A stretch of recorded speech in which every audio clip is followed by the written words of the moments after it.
sheriff, the Marine unit was one of the areas that people didn't get as much attention until there was a tragedy such as a drowning. But, the boater safety is really important.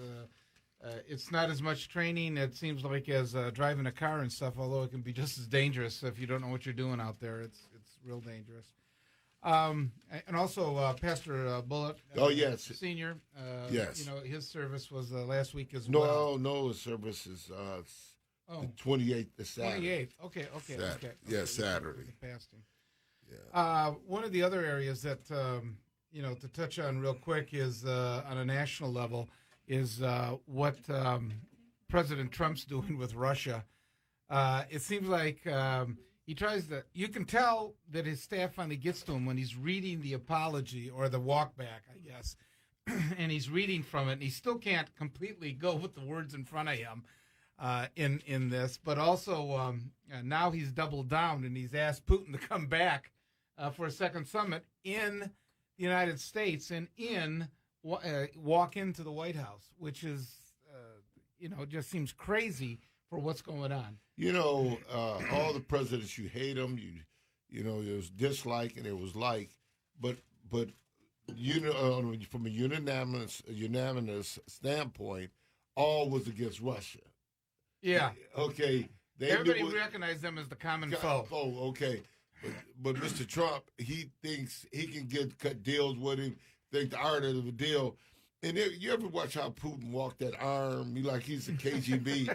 I watch. You got to stop. You see the car. They built him a big beast car now. He gets off his plane like Air Force One and all this other stuff. And he's emulating the American lifestyle, man.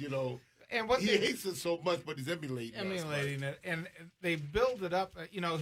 He's craving for the international stage, because he's been shunned by Europe and everything else. And just like Kim and North Korea, Trump is giving him that platform to be standing next to the President of the United States, and yet he doesn't get anything out of it for it.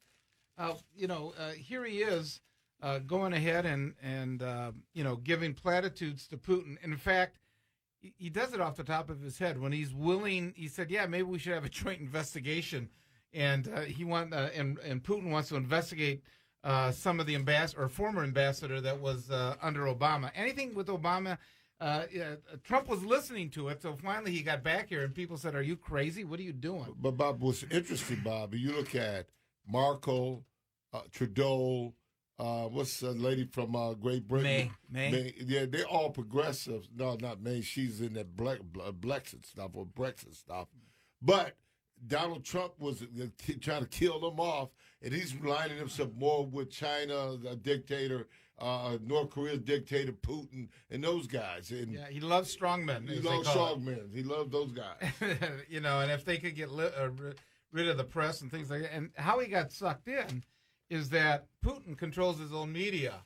So Trump won't say what was happening in the meetings, and here Putin, with his press that he controls, is putting out to the world, oh, yeah, we're going to have a referendum in some of the countries that we invaded and things like that. Well, can you imagine them trying to hold a vote with Soviet troops, or Russian troops, I should say, that are standing at the voting booth when they're coming in? And Trump seems to be falling into these traps all the time. In Britain, they're kind of upset, man.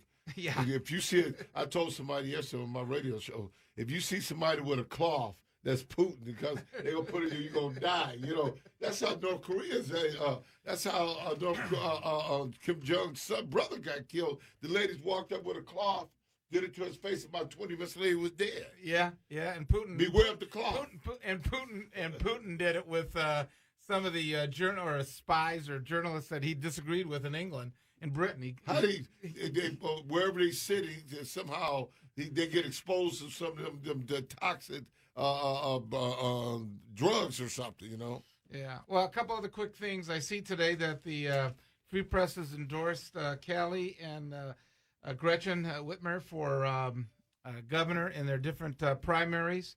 It looks like Whitmer, they're starting to coalesce around here. Yes. And Callie, I don't know, seems to have an uphill fight, but at the same time, Schuette maybe, his commercials, all you see are Trump. in the commercials. No, he changed the and that might be a trap for the general election. No, but you know what he did? He changed his commercials and they more geared like a Democratic commercial, skilled trades. You know, Bob, can I just say this? You can say anything you want. I'm all for this phenomenon called skilled trades. Okay, but there's other people out here, entrepreneurs. They got other interests. Why don't the conversation be whatever career track you want to go down there? I'm for you. I want to give you the infrastructure so you can choose the career track that's going to be palpable to you. Okay, but don't keep throwing every commercial about skilled trades. Don't get mad at me, folks. I'm for y'all building big heights, skyscrapers and things like that. And the bridge. And the bridge, you know, about $7 billion. But guess what? I'm about business. I want to make money too. So why when it comes down to African Americans, I'm just looking from this perspective, why do we always got to get jobs? Why can't we aspire to do something else too? Yeah, I mean, there's not. I know business for the real left is, corporations. Oh, they hate them, man. They hate them, but I mean, let's face it. You got to be able to work together in what you're doing. Yeah, Bob. You know, I love business. I love people. They both got to coexist. You cannot have people without a business, and business cannot operate without people. So how can we call this? Why should they be the devil all the time? Yeah, why is there got to be an adversary relationship all the time? Because Bernie Sanders started this phenomenon, free everything, free college, free this, free that. Who's going to pay for that? What's interesting? A lot of millennials I talk to do not really realize what socialism is. They don't. Is a philosophy, and what it means. It means taking some of the resources of people that have accumulated some of it and distributing it to those that really haven't done as well. And we realize you got to have safety nets and things like that. But what's the line that you start pulling everything and you make it all equal? And then is there incentive, for people to want to do things? Community college could be free. Come on, man. Come on, man. Everything. We'd like free. to see community college free. Yeah. Scotty would too. He's but teacher there, physics. Did you see this lady say Detroit office workers, the suburbs? Yeah, they're dropping the prices. As a person who teaches physics, I might say that whenever someone says something is free and they're referring to education, I'm like, does that mean I have to go to work without getting paid? Because otherwise it isn't free. Somebody's paying for it. You're just shifting around who's paying for it. You're shifting resources. That's all that's about. I'm going to get it from here to make sure that's free, But Bernie, this stuff ain't realistic, man. We have a couple callers. Jerry, hold on. Bob, you're up with Keith Williams, Bob Ficano, and our guest here today, Scotty Boman. Bob? Hey, good show, gentlemen. I don't think the city needs to worry too much about international affairs. We can't get our own house in order in the city, but the vote is so important. And the most important vote is these primaries. Now, I listened to the debates on 4 the other night, and I recorded it. I just couldn't. I was appalled. More taxes, and then I couldn't understand the speaker very well when he was speaking, Mr. Surrey, and Sri Thanadar. His name is Sri Thanadar. Yes. And from a business point of view, I didn't see anything that I'm excited to go to the bank on anything. And then if there's no sales, there's no business. And so I don't know how we're going to get our city back and get our schools so we can read, write, and do math at a third grade level. So sir, I concur with you. A lot of people are talking about that. When John F. Kennedy talked about going to the moon, and it was visionary. Plus, he can articulate. It was like poetry. Okay, Franklin Roosevelt had his fireside chats. He talked about American dominance, but he didn't exclude anybody. Then you look at Johnson. Johnson was He was progressive. he was on the other side too before he got converted. But guess what? Once he became the president, he signed in a lot of legislation. Yeah, he signed a lot of legislation that the average citizen has benefited from it. We have demonized politics so much that has turned off people instead of looking at what politics can do for you. And so it's up to us to force these politicians to change the direction of what they're trying to lead us into. Yes. I thank you for all your opinions that you're putting out there, but man, we got to get in this boat and just take care of our city. Now, are you a business person, Bob? Do you own your own business, or? Yes, I do. Okay. I'm a huge corporation of one with 7 kids. I have 6 daughters, and I have also 6 sisters. I'm number 7 of 10 kids. And I go in the story. I had a little bit of sauce to it, and I say 6 sisters, 6 daughters, and 6 exes. But my wife heard me say that one time, and she really collared me for it. She says, "What do you think that makes me look like around these people here?" I put my arm around her, and I said, "Carol, honey," I said, "I guess you're number 7." That seems to be the travel started there. So. And do you have a favorite that you're supporting, Bob, in the in either primary for governor? Yes. Who's that? Colbeck. Oh, okay. Colbeck. I'm sorry. He's the only one that makes any sense. He's to the right of Attila the Hun. I mean, some of the things he says are outrageous. Like there's going to be Sharia law and that kind of stuff. I mean, it's just outrageous what he says. Sir, the bottom line is, to me, politics should be about inclusion, about moving forward, about trying to solve problems, and try to take care of issues that are germane to each one of us. But you can't keep being divisive, man, calling Sharia law. They coming in to take your city and all that other stuff. Man, we got to have an open heart, man. I told somebody this the other day.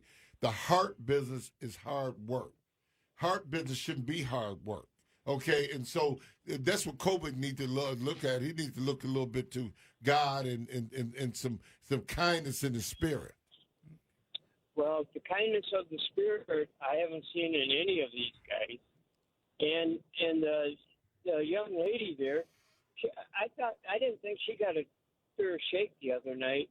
Well, no, they kept going. Well, she's the leader. See what happens in those situations.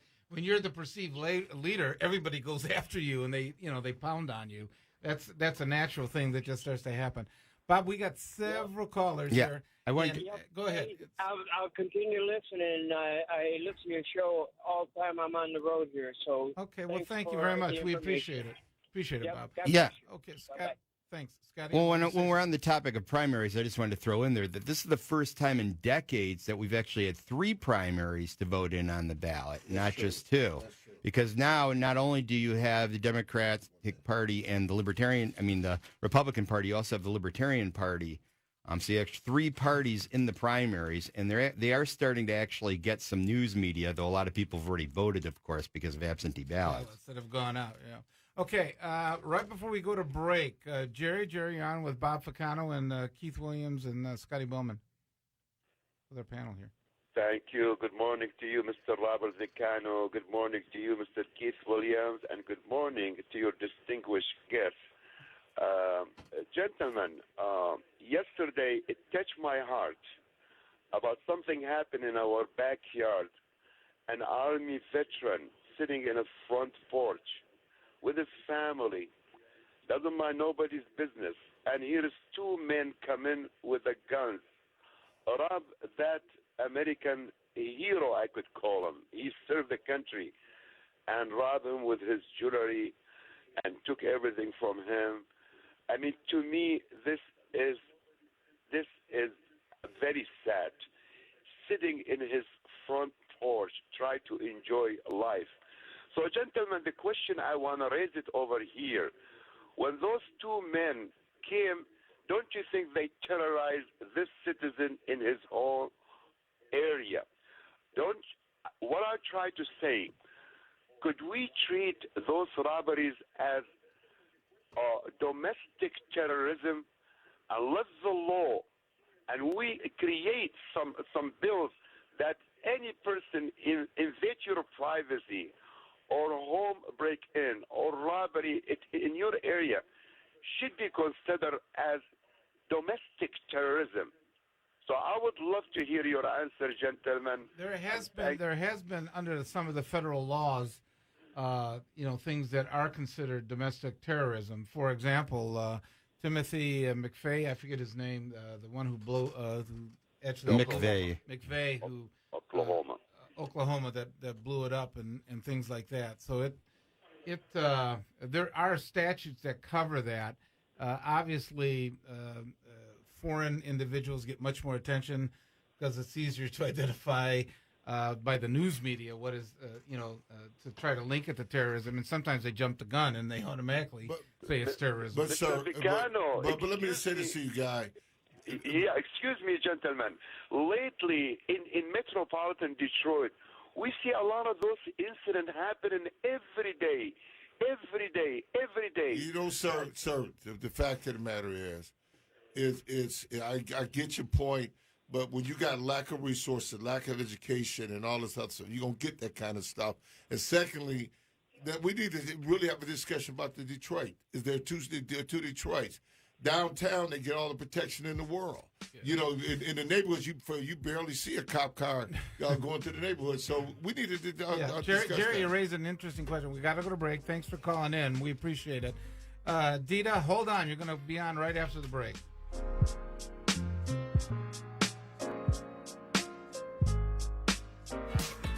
.910 AM Superstation is the voice of Detroit and the talk of the town.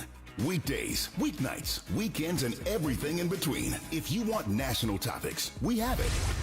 Is this DACA challenge that the president has presented? He rolled back the... Well, he hasn't done it yet. Anybody who says that they know what he's going to do before it happens is making a mistake. Local discussions. We have that too. You know, the Pistons, the Red Wings, those arenas, they were made for people primarily in the suburbs, I think, coming in. Entertainment and relationships? Listen up. And if you thought we were restricted to only the radio, think again. You can hear all of this on 910 AM as well as on Roku, Apple TV, Amazon Fire TV, YouTube Live, YouTube Red, and Facebook Live. That's right. Download the 910 AM Superstation app in the Apple, Android, or Windows App Store today and stay connected to the best station in town. Would you and your loved ones recognize the 10 signs of stroke? Anybody's at risk for stroke, and it can happen to anyone anytime. I didn't think this could happen to me. I was only 39. If you suspect stroke, call 911 immediately. The day I suffered a stroke, my wife recognized the signs and took action. The day I suffered a stroke, my husband didn't wait for my symptoms to disappear. Can you recognize the 10 signs of stroke? What if you could be the reason your city received over $3 million to provide better education for children, resources for public safety, and initiate the start of redevelopment? Well, now you can. This new project will bring exciting additions to this current vacant and terrible eyesore, while also providing over $3 million in tax revenue to benefit residents. Join us Wednesday, July 11th at the Novi City Hall and tell the Planning Commission to vote yes on the Adele Center project. Opportunities this good should not be delayed. Steven. Who said that? Me, down here. What are you, a yellow booger? I'm a banana slug, Steven. Well, what are you doing in my room? I'm your sense of adventure. Don't you remember me? Don't you know that we miss you? Miss me? Who misses me? You know, all your friends in the forest. The trees, the pond, that little fort that you made out of branches. We all miss you. Mom took me to the forest last year. I'm a slug, Steven. It took me a long time to get here. Oh, I guess that makes sense. The forest is not that far away. Have an adventure today. I'm sure your mom would take you. You're right. I should get out. I want to have fun. Play in puddles, catch frogs, and climb trees. Hey, Mom! Yeah, hon? Steven, what is that in your hand? It's my sense of adventure, Mom. It's telling me we need to get out of the house and have some fun in nature today. Come to the forest where the more adventurous you lives. Check out discovertheforest.org for cool places nearby. Brought to you by the U.S. Forest Service and the Ad Council. When I grow up, I want to be a new pair of blue jeans. When I grow up, I want to be a kid's first computer. When I grow up, I want to be a glass countertop in a new home. When I grow up, I want to be a kid's best birthday present. When I grow up, I want to be a football stadium. When I grow up, I want to be a warm place on a cold day. When I grow up, I want to be a fancy backsplash. I want to be a bike that races around the country. When I grow up, I want to be a bench on a forest trail. I want to be a rocking chair on a sunny porch. I want to be a skyscraper. I want to be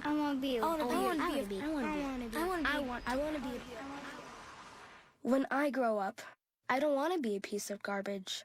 And if you recycle me, I won't be. Give your garbage another life. Recycle. Learn how at iwanttoberecycled.org. A public service advertisement brought to you by Keep America Beautiful and the Ad Council. And good morning. You listen to Robert Ficano along with co-host Keith Williams. Also today we're joined by Scotty Boman, a professor of actually physics at Wayne County Community College, where I teach as well. We have some callers on. We're going to also get to a little bit of Crime Stoppers, our last caller, about some of the crime and stuff like that. And Crime Stoppers is an organization. We'll have a short interview with them and some of the cases they're working on. Right now, though, Dita, you're on with Bob Ficano and with Keith Williams and Scotty Boman. Good morning, gentlemen. It's D.R.A.C.O. Wilcoxon. Okay, Dieta. Thank you. I am not calling in defense of millennials. I think that they are doing a pretty good job of raising their own voices, but I will lump them with the 99%. And I think that the outrage that we're seeing, the marches around the country by Americans, are steeped in the fact that the 99% recognizes the fact that the 1% has gotten a huge unfair advantage. The collapse of Wall Street with the housing industry in 2008 zapped wealth from the average American that it spent most of us decades to build. We woke up one morning and our wealth was gone. You're absolutely right with that. And the bailout actually helped the banks and the financial institutions and didn't touch on the homeowners. That was the point I was going to make next. No one was held accountable. So what we did was we set the stage for additional Wall Streeters to understand that they can rob from the poor and that there will be no consequences for it. On the education front, we now have President Trump and his education secretary saying that they want to dump the education department, not lump, but dump it into the labor department. Our children are not cutting the grade internationally. Our children are scoring in the 40 percentile, and these are our best children. I'm not talking our worst children. These are our best. And in particular, here in Michigan, I believe the scores are abysmal. They had the most recent comparison with third graders. I forget what the study was, but Michigan did not do well at all. Michigan has not done well on a number of fronts, and we keep wondering at the state level why we are bleeding population. There are some pretty simple reasons for it. Jobs will not give you the ability for upward mobility in this state. Education will not prepare you for the world in this state. Home rule, access to your government in a representative form of democracy is not happening in this state. The fix is very easy. If you give the people back the power as opposed to a small minority of quote-unquote leaders thinking that they can somehow lead from behind, they want to rally the troops from behind, you can't. The people are demanding responsible leadership, and they're not getting it. So I just called to raise my voice in defense of the 99% because I think what we're saying basically to the 1% is that we're not stupid people. We understand very clearly what's happening to us, and we don't like it. But, Diana, well, Cox, let me just say this to you. We spend too much time trying to find a leader. We think we can try to find a Martin Luther King somewhere. We're trying to find a John F. Kennedy somewhere. When is the individual going to set up and start getting engaged in the community, the community resource, community things like block club meetings, taking responsibility to motivate yourself to get there engaged. Shouldn't be two Detroits. Yes, come on now. Let's go into the neighborhoods. We keep this. to me, we using barometers that no state can the state can be competitive. If we're using these kind of barometers, well, we first in manufacturing and all this other stuff. Who knows? The bottom line is, how do we settle families? How do we bring a kid into this earth and make sure that he has the things that gonna get him through his life? Maybe our expectation, I know we should have great expectations. With God, all things are possible. But come on, some of the stuff is unrealistic and this can't be accomplished. I suppose you can say that our dreams and aspirations are unrealistic. I'm not saying that. No, they should be higher. They should be higher. But can we... Just allow me to finish my point, if you would. If we look at the fact that you had in one march 500,000 people march on Washington, D.C., if you look at the fact that women rose up and said no more in terms of violations to our person, I think what you're seeing in America is a groundswell. And it's not that people are looking for a leader. They are becoming the leader that they want other people to be. Unfortunately, we don't have leaders that have stood up for us. And as a result of that, I agree with you, Keith, we do have a leadership void. But I'm not going to blame the victim for trying to participate in a representative form of democracy. We chose this form of democracy. I get your point, but let me tell you this. I go to block club meetings, it's the same people. Keith, if I could just take my point to conclusion, I won't hold you much longer. My point is that our democracy is a representative form of democracy. It demands that we have quote unquote leaders. So we the people can't rise up and everybody be the leader. So we have a reasonable, in fact, we have far more than a reasonable expectation that these people would do what we elected them to do. They haven't done it. When you have the Poor People's Campaign going to Lansing every week saying that water is a human right, then you have people who are rising up. So I don't want to blame the victim, and I don't want to minimize their effort. But let me say this to you. I'm not blaming the victim, but the bottom line is this. When you don't vote, you get that kind of participation. Let's change the voting patterns so we can change the government that's in front of us. And no, I'm not blaming, but guess what? Some of the stuff is our fault. When we don't participate, you get a Donald Trump. When you don't participate, you get things that are adverse to your way of thinking. And it goes further than that. The result of the inactivity is that you're getting judges now. Like, for example, this gerrymander issue that's going up in front of the Michigan Supreme Court, how do you think that's going to go? We know that there's more Republicans on that court than Democrats. You know that they're going to probably knock out that referendum unless, they suddenly get a conscience or something. Look at what Trump's doing. Besides all the stuff that he's messing up internationally and things like that, he is putting very conservative judges, not only in the Supreme Court, which will be a fight, but he's doing it in the Court of Appeals and the Federal District Court. People aren't paying attention to that. So by people not voting or participating, like, for example, 10,000 votes that he won by in Michigan, that should have never have happened.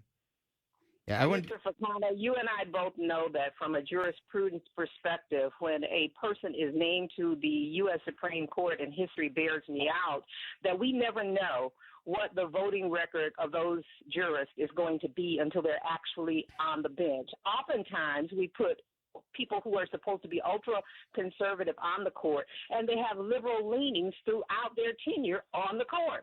So I don't want to paint with a broad brush and say that we have some crystal ball and it's going to tell us where America is going from here. I don't want to say that. But elections do count. I want to bring up, when you're talking about participation of people and them not having the right leadership, one thing I think we could do is decentralize the control. Right now we have the state effectively telling the municipalities how they have to do business, and the state telling the local school districts how they have to do business. And we need to return more power to the people. And I think one thing is, if you're in a small voting block, in a small region voting, your vote counts a lot more heavily than if you're simply voting within the entire statewide vote. And so having more representation locally, I couldn't agree with you more. I think the state of Michigan is primed to be a case study in our country for what democracy looks like when you peel back the onion and you take away home rule, local control, and the state imposes itself on its municipalities. We are a test case for that. You are right. The people deserve the power. And when they had the power, things were going along a lot better than they are now. So I couldn't agree with you more on that point. Okay. D.R.A., we appreciate you calling in very much, and keep listening. We appreciate it. We got one more call before we get to Crime Stoppers. John, you're on with Bob Ficano, Keith Williams, and our special guest, Scotty Boman. Hey, good morning. Good. John, what would we do Sunday morning without John from the Postal Service? Go ahead, John. Hey, I'm thinking about education. I think education we should have year-round schooling in the state of Michigan. The teachers get paid year-round. The schools are open year-round.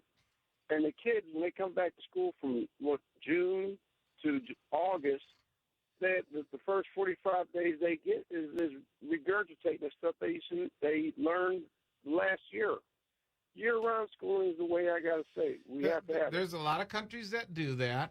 There's some. I think there's even some states that have started to participate in closing the gap on the summer, but they give them more time, like around Christmas time and things like that. So, I mean, there's versions of it. But, people need a break too. They need to be. No, they don't need a break.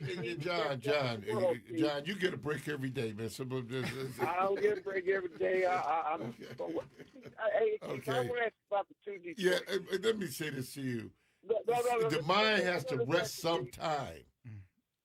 The mind needs a break sometime, man. John? Yeah, I got to get something to ask Keith. Keith mentioned about 2 Detroits. I'm thinking about what 2 Detroits he talking about. I'm going to tell you what I'm talking downtown. about. Go ahead. Let me tell you what I'm talking about. Hold on, John. Let me tell you about, you live in what part of Macomb County? I live up here in Macomb County. What part? Clinton Township, Harrison Township, what spot?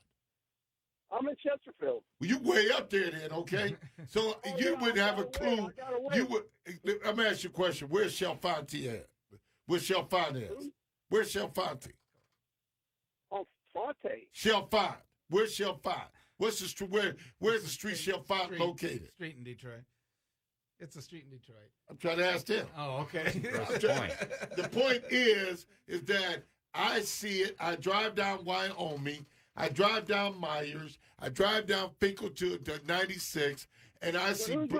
Hold on. I see weeds growing high. I see abandoned houses. I see you could live there, and I wouldn't live there, but people are living there. Okay? And then you go downtown. The streets are clean. Police everywhere. It's immaculate. So there is a true story to that. It's some truth to that. There is a double city. Yeah, I know. Which one's run by Democrats and which one's run by the big guys? They got nothing to do. It has nothing to do because it has to do with resources that are made available. But the bottom line, the mayor of the city of Detroit is nonpartisan. Oh, you're mayor of the city of Detroit. Sure. I could think about a lot of things about him. Well, you should talk. You got a lot of criminals out there yourself. And Mike Duggan, I didn't say Mike Duggan's not a criminal, but those guys you got, man. How many arrests they have out in Macomb County? Like 12? Man. Here too. We got one, Lovelock. I guess he's about to get sentenced there in a little bit. I'll see. Yeah, there's a lot of that clerk. Yeah. Oh, the clerk of Macomb County. Yeah, that was a jewel that was sent. They removed her right away. We got. It looks like some politics are going on too with the replacement. We got. Our mayor is a good mayor. We got a good mayor. Your mayor, he's like what's that mayor before Dugan, McCarthy? The last white mayor you had. Oh, Gribbs, wasn't it? I think it was Roman Gribbs. Roman Gribbs. Roman Gribbs used to be a sheriff. Yeah. So. Okay, John, we appreciate it very, very much. Take care of our. You guys take care of yourself. You too. Take care of our mail there. Hey, Keith, man, Happy New Year, whatever. Man, I want you to have some peace, man. Hey, it's only July. Okay, thanks, John. Thanks. Okay, next we're switching gears a wee bit here for a few minutes. We have with us Police Commissioner Willie Burton and Dan DiBarfano, who's the CEO of Michigan Crime Stoppers, and just some of the cases that one of our callers was talking about, crime in the city and things like that. And one of the ways that you can help try to push back on crime is through Crime Stoppers, that has a reward program. I think you might have a couple cases here that if people are aware of what they might be able to help with. Gentlemen, you're on with Bob Ficano, Keith Williams, and with Scotty Boman. Good morning. Good morning, Bob Ficano. Good morning, Keith Williams and Scotty Boman. Good morning. Morning. Good morning. So tell us. Good. Dan, tell us a little bit on Crime Stoppers, what's going on this week. Well, good morning, Bob, Willie, Keith, Scott. Thank you so very much for allowing us, Bob, on this morning. I just want to say very, very quickly, we were on 2 weeks ago. You invited us on, and we appreciate the opportunity to highlight a number of cases on your show. And although, Bob, as you know, and Keith, you know, I can't get into specifics, but I want to thank a number of your callers, and they know who they were, who actually, after our broadcast the last time, we talked about 4 specific cases, one of them a 7-year-old little girl. They actually stepped up and did the right thing by providing some information by calling us at 1-800. And I can't tell you how appreciative the families of these particular people are. So thank you so very, very much. And I want to remind your listeners, Bob, that while we always encourage them to anonymously call 1-800-SPEAK-UP, they may be entitled to a reward. They also, of course, can always call the appropriate law enforcement agency that has jurisdiction and is responsible for investigating these particular matters. So they have 2 ways in which to do that. And with us, they can either call or they can just go on our website, 1-800-SPEAK, www.1800-SPEAK-UP, and they can go right online and go right to our website. It's an anonymous way of reporting as well. But I thought what I'd like to do, if I could very, very quickly, is just kind of talk about a couple of cases. One in Wayne County, your listeners may remember, and I know Keith and Bob, you will, the murder of Franco Junca. Mr. Junca was murdered on Thursday, September 1st, back in 2016, inside the Detroit Coney Island. If you remember that particular case, Mr. Franco was 58 years old, from Albania. Wonderful guy, very, very involved with his community and every other aspect of his life. And so far, that case remains open. Crime Stoppers currently is offering a cash reward of up to $12,500 for any information that leads to an arrest. So, so people know sometimes there's a limit that Crime Stoppers actually puts in, but many times family members and things like that increase the reward. Is that correct? That is correct. Yeah, that is absolutely correct. We only come up to $2,500 because as a nonprofit, that's all we can do. But family members, as you say, friends, other associates put in money. These are called joint rewards, and that's why some of our rewards are so high, because other people step up. The other case, and Bob, all of these cases, your listeners can go to the Crime Stopper of Michigan Facebook, Twitter, or Instagram to get additional information regarding these particular cases. There's another case out in Wayne County, Egypt Covington. Egypt was found murdered at her home over on Hall Road near Sumter Road in Van Buren Township. This young lady was 27 years old. I met with her dad the other day. Again, these cases are just so sad. I mean, talking to the family members, mothers, fathers, relatives who have lost these particular victims, it's just heartbreaking. Egypt is a 27-year-old young lady. Her family, as well as Crime Stoppers, have set up a reward program. It's $5,000 currently for anybody that might have information. Her dad told me that for more specific information, besides going to our Facebook, Twitter, or Instagram, They can also go, your listeners can go to a site called agirlnamedegypt.org for additional information. Again, this young lady what was the date of that 27 years old. What was the date? Friday, June 23rd, 2017 in Van Buren Township. Yeah. Well, we appreciate you calling in. I hope the callers or the listeners, I should say, call in. And what's that number one more time? 1-800 Speak Up. And we appreciate you coming on and telling us, some of the rewards that are involved. These are crimes that happen in Wayne County. The one particular shooting in Detroit, right in the Coney Island. There had to be somebody that saw something. It's anonymous. You can report it, and plus you could get a possibility of the reward. Hey, also, I need some candidates to become deputy sheriff's guy.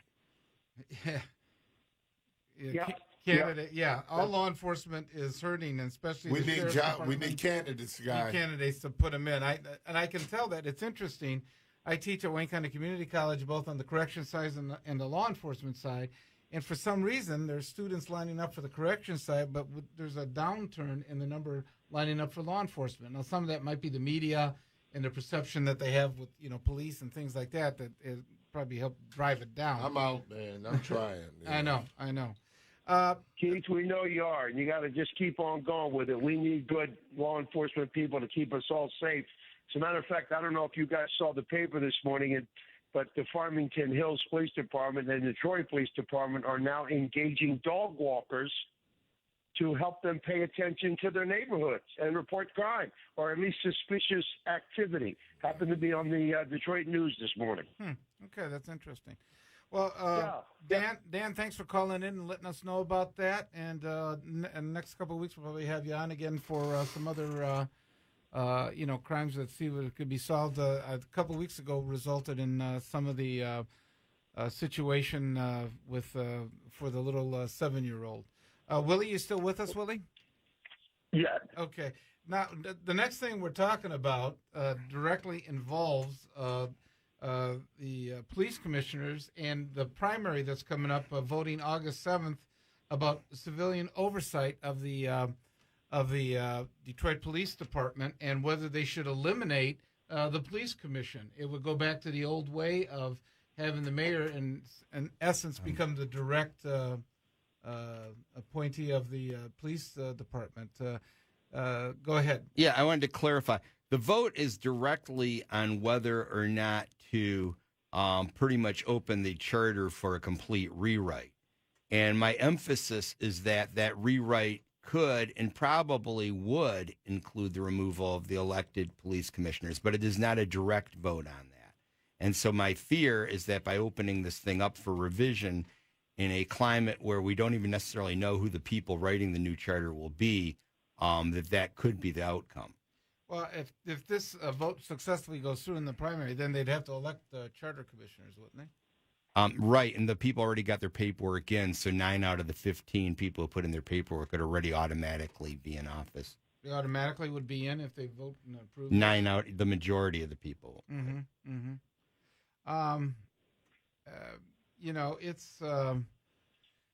It's an interesting issue that's going to come up in terms of most people don't realize what they're voting on, which is common. We see this all the time. Keith brings it up, saying that people don't go to vote. This type of thing. If you want to rewrite the charter again, I mean, they just did it how many years ago? It was just about 4 or 5 years ago. Yeah. It wasn't 2012 they rewrote it, and it was put into force. I mean, it was approved by the voters in 2013. But I don't know, what is this about, power, or is it truly trying to fix a situation that's gone wrong? I don't know what this is about, but we shouldn't be messing with the charter and stuff, man. Exactly. Willie, I know as the police commissioner, you and your fellow commissioners are watching this pretty closely because during the bankruptcy, the power was actually taken away. Our emergency manager was actually taken away. And really, the police commission has just, within the past, year and a half, has gotten its full powers in what's delineated in the charter. Well, that's partial correct. Just for clarity, is that I feel that during the bankruptcy, the police board of commissioners had more power. I mean, to some degree. I mean, right now you got commissioners don't even have a desk or a cubicle or a pencil or crayon or anything. Is that because they don't fund it, or what? They don't fund it? You know, we have a $4 million budget, and one of the things that occurred was that I want to say it's 2016 that the Board of Police Commissioners was actually, about to go and travel for training, and OCI, Office of the Chief Investigator, was about to be put out of their office space, which was Cadillac Towers or something of that nature, the Cadillac building, downtown Detroit. And so the chief investigator and her whole team at the time had to move inside the Board of Police Commissioner's office. So, to some degree, commissioners had additional workspace where they can be able to, read up on different cases, to be more. Well, right now, Willie, under the charter, do you actually, the commission actually decides on the actual discipline of the officers, correct? Technically? Absolutely, yes. So, I mean, if the police chief says he wants to suspend somebody for 2 months, ultimately that comes in front of the commission, doesn't it? Yes. And I know there's been a couple cases where you've reversed the police chief. I know he wasn't happy about it, but you reversed the police chief in terms of suspension. That's correct. There was one of the last things that the commissioners we have reversed. It was something in relation to Commander Leach, who got demoted down to lieutenant about an incident that took place at a restaurant. After reviewing the footage, it shows that Lieutenant Leach was not aggressive. So therefore, my colleagues and I, we reversed the chief's decision to suspend Leach without pay.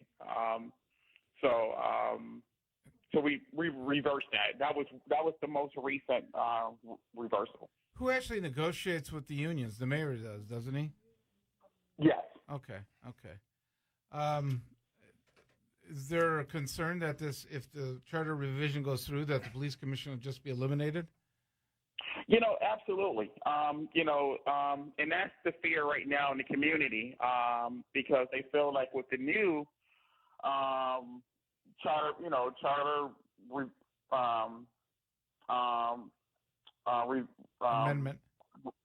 amendment could eliminate the Board of Police Commissioners completely. Mm-hmm. And we just got our full powers back recently as of 2016. But the citizens have spoken here in the city of Detroit in 2012 for the Detroit Police Department to have, to have a oversight body and to stand. Right. Well, just so we're clear, this is a charter revision that would rewrite the charter if it is elected. Betty, you're on with us here before we go to break. I'm asking residents to vote no. Okay. On the revision of the charter. Okay. Yeah, Betty, you're on. Go ahead. Okay, two things. This is Betty Cook Scott, former police officer, now state representative. Two things. The 13th district yesterday, and Keith had someone there, voted not to vote. They voted to vote no on a charter revision. That was taking place in the executive board and also in the regular 13th congressional district meeting. They're going to put out a resolution. Now, to go along with what the commissioner is saying, I had a novel idea that each one of the police commissioners who are elected by district, they can work in their precincts. They can have a desk in the precinct. Like if you're from the 5th district, you can have a desk in the 5th precinct for your office or some office space. Well, I imagine are there city, Detroit offices in each one of the districts? I would imagine if the commission wanted to do that, they might be able to locate or put a desk in for the commissioner if they wanted to. And that's what I'm saying. You have commissioners like myself. Mentioned that, but also the other 4 could be down with OCS, like you said, the Office of the Police Investigators, because they're citywide. This is a novel idea from somebody who was a police officer who worked with the Detroit Police Commission and also with the Chief of Police. And I thank you for allowing me, Betty Cook-Scott, to call in. Okay, thanks, Betty. Thanks for calling. Thank you. Yeah, Betty Cook-Scott's my representative, and I'm very pleased to be in her district. I mean, she's one of the best people, I think, in Lansing right now. And I think it's a great idea. Her and Willie Burton, who's maybe still on here, both really inspired my interest in civilian oversight. Her being a retired officer who stood in favor of the idea that civilians should be on the Board of Police Commissioners, and Willie Burton as one of the youngest civilian police commissioners ever, truly inspired my interest in that board. Yeah, so Commissioner Burton, I know we're about to go to break. We appreciate you coming on with us about Crime Stoppers and about the civilian oversight possibly being eliminated if there's a new charter that's going to be written. It seems like, is there a reason to have a yes vote after we've just had the new charter for the city of Detroit when in 2013 when it finally took effect? So you're talking about just a few years, really, that it's been in there. A lot of charters don't get changed for 15, 20 years. Exactly. Absolutely not. We should not be revising the charters, especially when it comes to civilian oversight. I'm educating the community to vote no on a charter revision. I want to thank Scotty Boman for standing up and talking with residents, about with that state. And thank you, Scotty, and thank you, Bob Ficano, and also thank you, Keith Williams, for standing strong and standing firm for Detroit citizens. Thank you. Well, thanks for coming. We appreciate it, Willie. And we're going to break right now, and we'll be talking to you. Don't forget, you can call us at 313-778-7600, 313-778-7600. You're listening to 910 AM, the Superstation.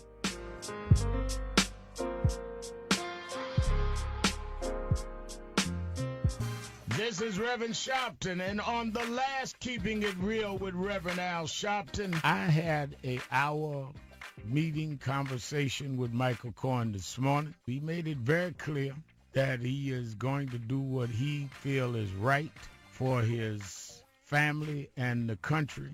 I do not know if that means he's already cooperating with the authorities, but he seemed very firm. He had reached out to me. We've known each other 20 years. If there are tapes and any other evidence, President needs to be concerned. He was very adamant that he was not going to compromise the country or himself, and he's even tweeted that there's no better person for him to talk to. I think he knows that I'll be direct and candid and fair. When are we going to get serious? Keep it real daily with me, Al Sharpton. Can health insurance be more human, more compassionate? Can it be healthier? It's up to us to show our corner of the world how. And it starts with putting people first, a task we take deeply to heart. That's why we don't see our members as numbers. They're our friends and neighbors. At Priority Health, we have 996,000 reasons to offer Michigan the best health insurance possible. And we care about every single one. Priority Health, a healthier approach to healthcare. There's always something new to talk about, and 910 AM Superstation wants to have you covered from every angle. So how have you been on your Facebook lately? No? I'm not a Facebook guy. I have a work page, a professional page where I post my columns and stuff when I need to. Yeah. And you see people who are on Facebook. I assume you two are all day long. Looking at this, looking at their Facebook, and this person's doing that. I don't care. And people are starting to feel that blowback right now from using it with this Cambridge Analytica scandal. And this is not something that should shock anyone. But when you install an app, whether it's Twitter or Facebook or anything else, it collects collects pretty much all the data it can on you. If you've got Gmail open on your web browser, anything else you open on your web browser, Gmail, Google knows what you're opening, it knows what you're typing, it knows everything about you. And Facebook is the same can't know. It's Big Brother, and people get so addicted to it, they don't care what they're giving up. Yeah. 910 AM Superstation. We are the future of radio. Are you an aspiring businessman or businesswoman? Are you a great communicator, love to meet new people, and want to make a ton of money? Do you despise sitting behind a desk all day and would rather be out making money? Well, we have the opportunity for you. 910 AM Superstation is looking for new, energetic, and committed account executives. If you can make the connections, build the relationships, and close the deal, that's all you need. Call David Bangora at 586-790-3838. That's 586-790-3838. Danny Cleary Hockey Camp for ages 7 to 11, Monday through Friday, August 20th through 24th at Wallace Ice Arena, 550 Long Pine Road, Bloomfield Hills, Michigan. Camp fee includes 10 hours of instructional ice time, 4 hours off ice time, 4 hours professional classroom presentation, last day game, DCHS hockey jersey, socks, t-shirt, shorts, 2 rolls of tape, 1 water bottle, and 8x10 signed Danny Cleary picture and banquet at the Danny Cleary Hockey Camp. We're the hottest station in town. Whatever you need, it's right here on 910 AM Superstation. The most powerful voices in the urban community. 3, 2, 1. You're listening to 910 AM Superstation. The future of radio. You're listening to 910 AM Superstation. The best in the city. The future of radio.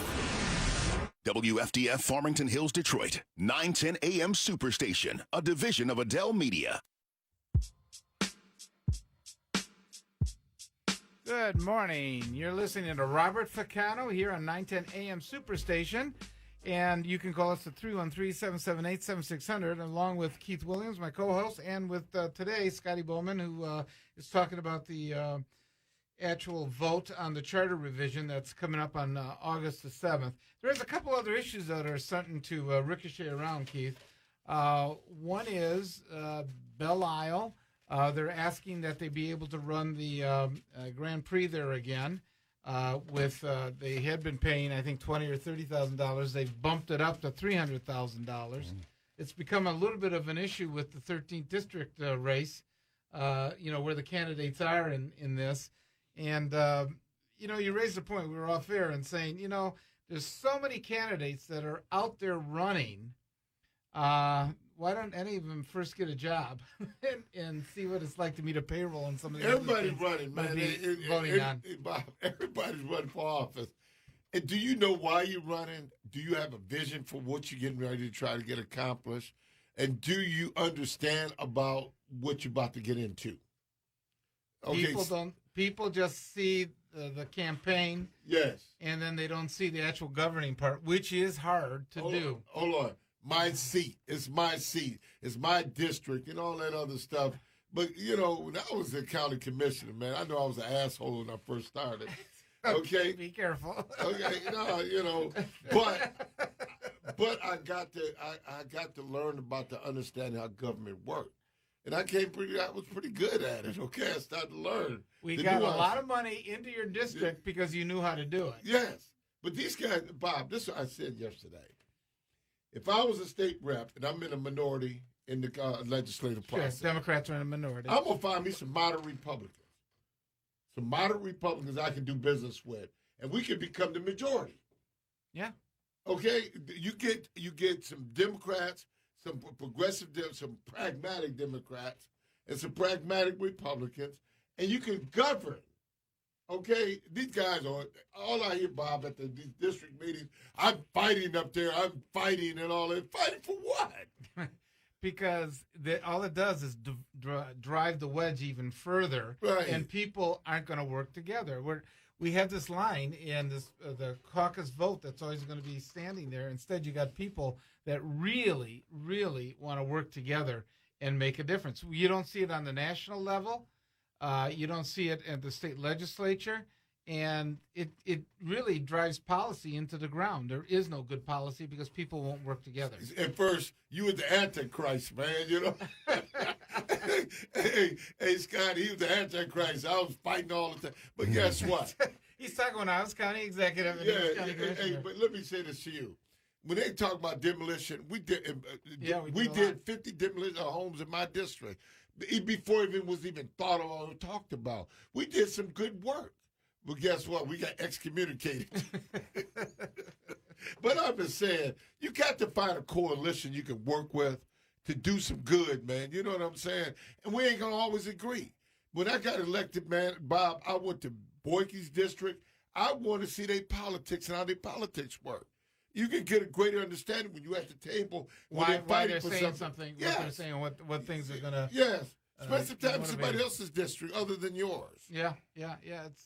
And we've made it a dirty word now to work or to cooperate with the other side. Yes. And there's got to be some cooperation because we're always outnumbered, at least what's been going on in this state for a long time. No, I'm sorry. Go ahead, Scotty. I was thinking that's one thing that's kind of exciting about having 3 primaries and moving maybe in the direction of, while we've had multiple parties for a long time, 3 parties actually having people in office would be that you would then have a tiebreaker available, even if you just had 1 or 2 libertarians and you had Republicans and Democrats, and you'd have a tiebreaker available who could kind of compromise between and bridge the gap a little bit. Because look at what's happening with Bernie. Bernie isn't a Democrat. He's an independent. Right. He's an independent. I mean, he caucuses with the Democrats, but he has the luxury of shooting at the Democrats. When shoot at the Republicans. When it's both, and he doesn't have to come up with his party or his as an independent. He doesn't have to come up with a solution. Well, because a lot of times they're just trying to shoot down the other side, and there may be a policy that if you look back in time, one party happened to support, but then their major party opponent was ended up picking up that issue, and all of a sudden they've reversed roles. I mean, like, just take a look at free trade, for instance. Free trade, it seems like a few minutes ago, was definitely something that the Republicans were waving their flag in favor of, and now you have Trump in office, and all of a sudden it's like free trade has turned into a Democratic issue because the Republican Party's pretty much all rallying around their president and his protectionist policies. I have mixed emotions about this whole thing about free trade. You kind of need it if you want to open up some markets and sell goods and services. But you got also a little protectionism. You got to protect your little communities too. But Bob is what? It's complicated because, for example, like the cars. Yes. There is so much there's some parts that are made in Canada, and they interchange with what's manufactured, the total car in the United States. Some parts will cross the border 10, 12 times. Now, what's the tariffs going to be on that? That you're doing it with it. The other part that President Trump seems to ignore on the tariffs is that he says, I want all the tariffs eliminated in terms of, he says, look, our tariff for foreign cars are 2.5%, and it's 10% in Europe. What he doesn't say is that there's a 25% tariff in the United States for trucks that come in. What's selling the most in the United States right now? Trucks, right? Yeah. So in a way, they're keeping Toyota and the rest of them sort of pushed out, and Ford and General Motors are being able to dominate, and that's their big money item that they're making in terms of the company and stuff. So if he makes it a level playing field, all of a sudden the Toyota trucks and everything else come in without that 25% tariff that's already there. But Bob, old institutions die. Okay, I think we need to reconfigure the way we think about institutions. Give you a case in point. I was just appointed to the board of the Boy Scouts. Historically, it was the Boy Scouts. Now it's the Scouts. Now the Mormons have left, and you got young ladies intervening and becoming part of the Boy Scouts. But you also got to change. If you look at the Boy Scouts, it's guys that don't, guys, the military-looking guys, crew cuts and stuff like that. That's been, I'm not, Yeah, I know, I hear you. But I'm trying to come in, and I'm going to enjoy the Boy Scouts because I see an avenue where I can get some African-American kids. They're participating. They're participating. We can't say everything is damn bad, man. We got to at least try something, okay? Everything's negative. Everything's bad. Everything's damn bad. You know, it's interesting. Whitmer in the editorial today in the Free Press admitted that she felt that Engler was a better politician, at least at getting things done. Not that she agreed with everything that he got done, but he was a master at getting things done in the legislature because he came from there.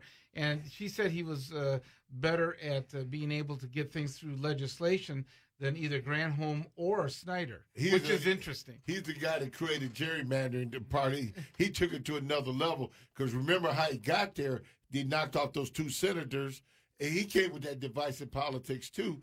But you know who I yearn for is a Bill Milliken-Comey Young relationship. Yeah.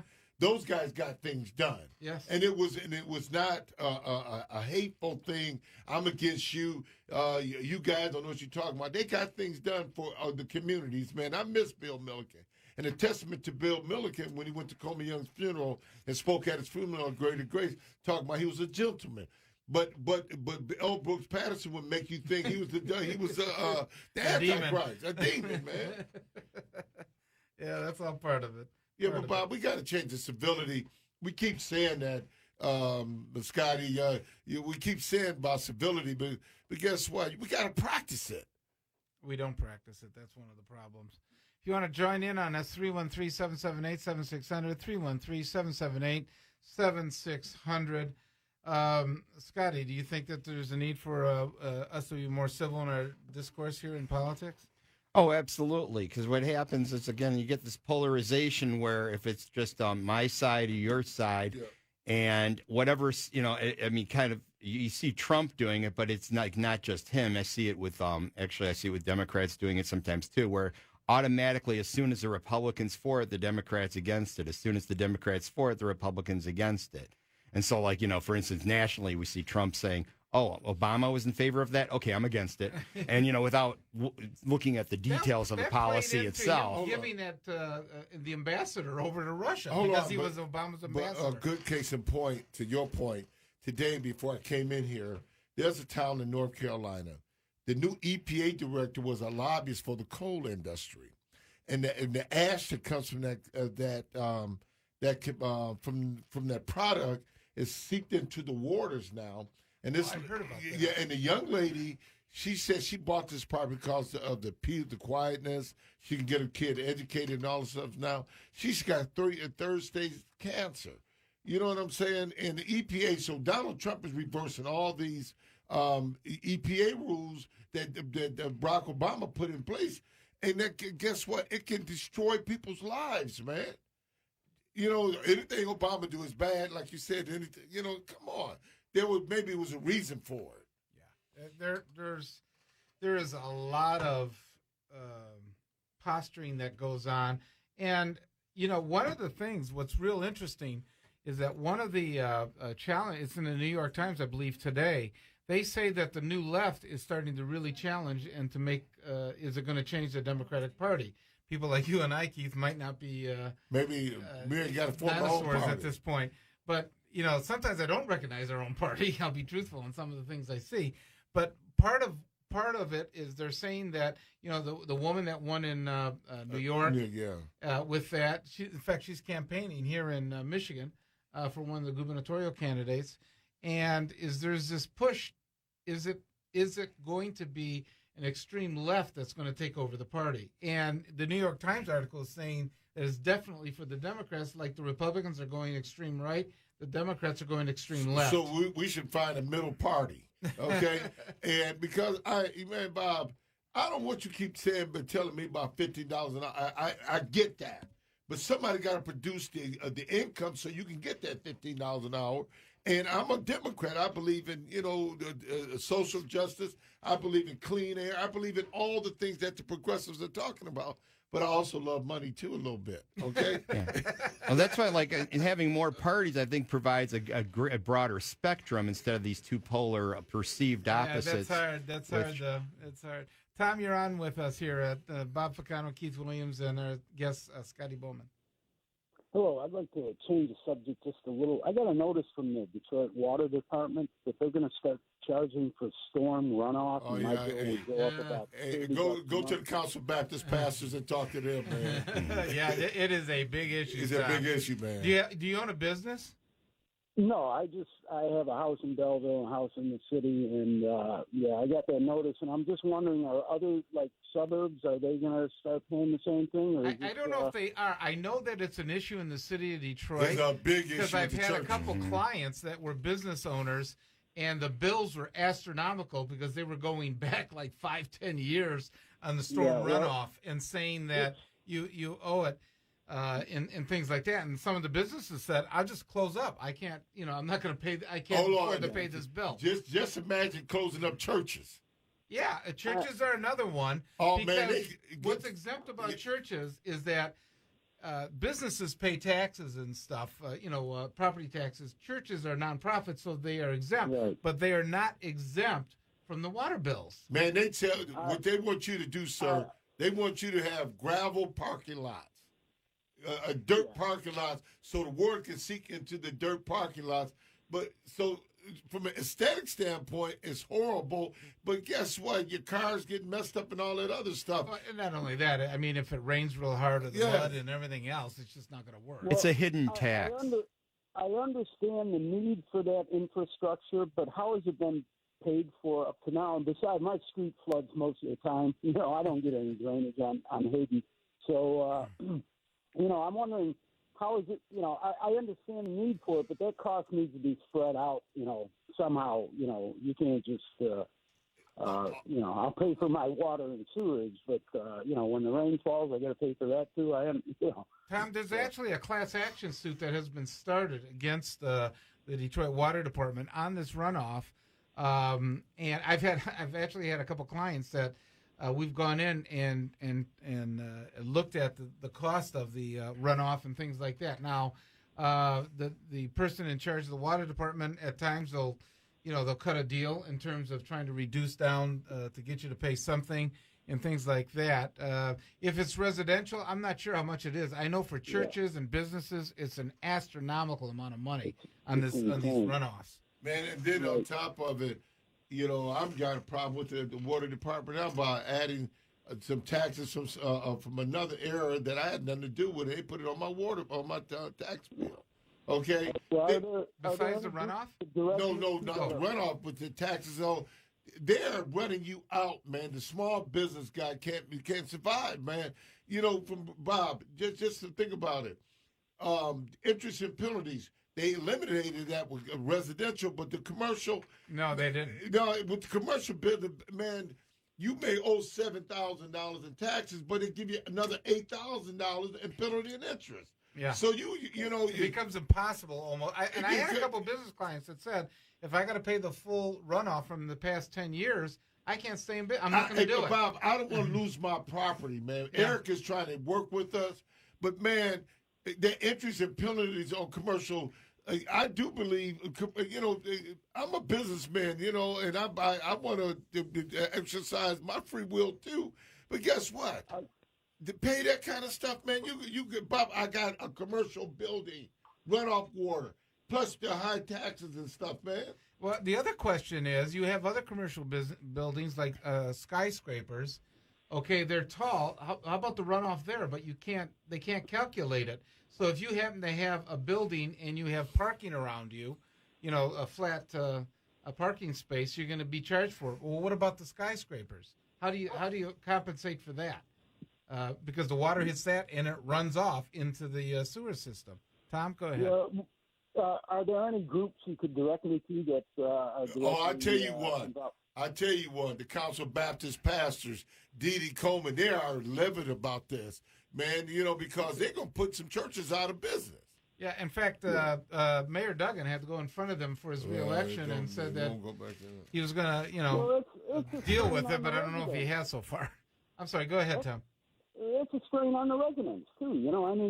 They're I have some friends that their houses in Detroit, they've gotten these back bills for the runoff, and they're asking me, how do you retroactively go back now and tell me that I had this tax I didn't know I had? Suddenly that they're trying to catch up. Hold on. Another thing they're doing too, they go back to 20 years about the taxes. It's a statute of limitation on some things, even with the state. they act like they don't want to give people relief. You know, Bob, there's some instances where people went in bankruptcy through the economy, lost their jobs and things like that. I get that.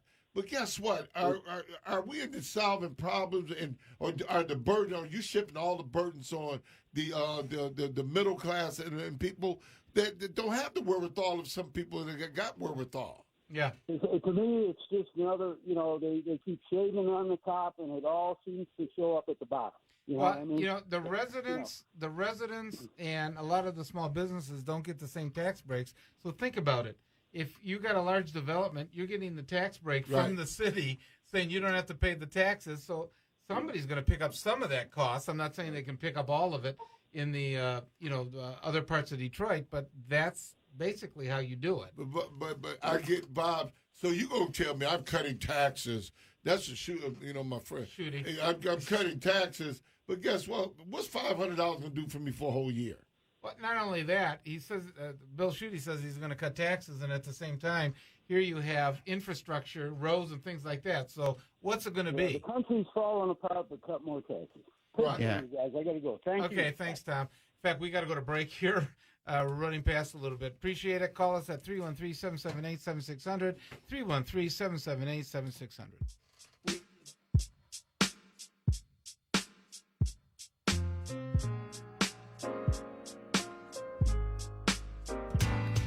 For now, we got with us Chad Livengood, Cranes Detroit Business. Chad, what are you writing about this week in Cranes Detroit Business? Well, following Thursday's announcement by the Canadian government and the Windsor-Detroit Bridge Authority on the companies that are going to build the Gordie Howe International Bridge, a consortium of primarily Canadian companies that are going to build this new bridge from Delray to the south side of Windsor, I found up a little analysis about how the Canadians are forging ahead on this project at a time of tenuous relations between Canada and U.S. right now on trade. That the trade that is a justification for building this bridge to try to increase the flow. Yeah, and the Canadians are doing this out of their pocket, and at the same time, our president is threatening a trade war with our closest ally. Donald Trump has one card he could play in this. He could hold up construction of this bridge. 910 AM Superstation. We are the future of radio. Who's the future of radio? We are. Who has the hot takes and best calls? We do. And where do you go to get the breaking news and expert opinion? Would they look at the latest news headline at the top of the hour? None other than 910 AM Superstation. We've got you covered from sun up to sundown during the week with Greg Davis. Hey, this is Bishop Greg Davis. Kerry Jackson. Nolan Finley, Jack Lessenberry, Bankalay Thompson, the Reverend Al Sharpton. Do you know what time it is? It's Al Sharpton's time. And Sam Riddle. And don't forget to listen to Henry Payne, Elena Herrera, and Angela Moore. Hello, this is Angela Moore. Please join me on Empowered every Sunday from 3 to 5 p.m. It's the greatest collection of minds on the radio, and they can only be found in one place. None other than 910 AM Superstation, the future of radio.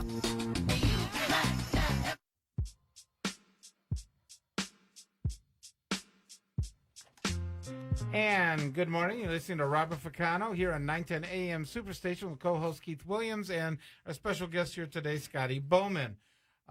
We were talking, you can call us at 313-778-7600, 313-778-7600. We were talking about some of the ways that, at least in the city, it seems like the taxes on the water bills and things like that have gone up pretty high. Keith, you were explaining, in your own personal case here, where you had a building, somebody ran a truck through it? Yes. Okay, explain what happened there. What happened, my son called me and said, Daddy, they took a truck and ran through the door. Okay? Who did it? Somebody? We don't know. Oh, okay. My son got him on camera, but at night, and I'm just saying what we go through. Just like, for example, I have a nonprofit where I got $3 million, $2 million on insurance. That can help, But the insurance company, the guy I'm buying the truck from, they want $8 million policy.